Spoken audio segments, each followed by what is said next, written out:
Now when you're fishing docks, most guys will go up to a dock and they'll start pitching a tube, a worm, a jig and pig, jig and crawl, whatever, and pick at all the dock posts and methodically work the way around. Now sure, you can do that, but the downside with it is everybody fishes the same way. Now imagine the poor bass sitting there watching that same presentation with the same bait day in, day out.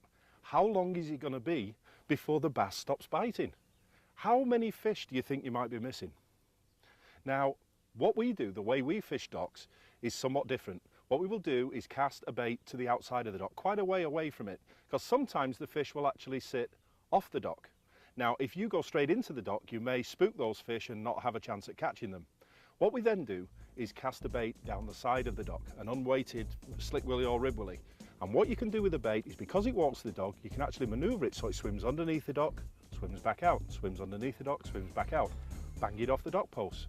The rib willy is just phenomenal. You chuck it in there, you can skip this bait a good 20 to 30 feet under a dock, bring it through slow, get it to bounce off the dock posts. The ribs in it gives out vibrations, the largemouth just literally inhale it. If you get a hit on one and you can't see the hit under a dock, just let it sit. He picks it up again and he'll run with it. When you feel him, you set the hook. It's a great bait.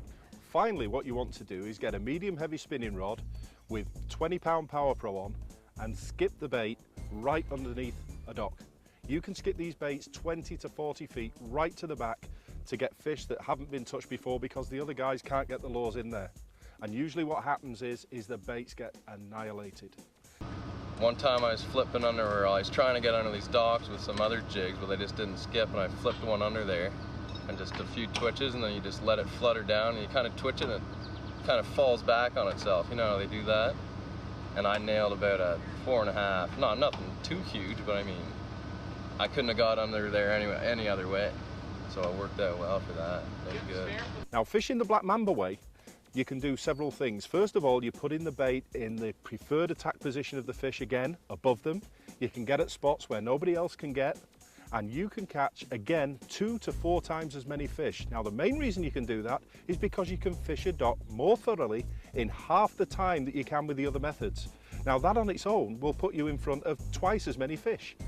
During a tournament this summer, my partner and I watched 2 other teams pull up to a row of docks and fish alongside them and the edges using tube jigs, craws, lizards, the usual thing. They didn't catch any fish at all.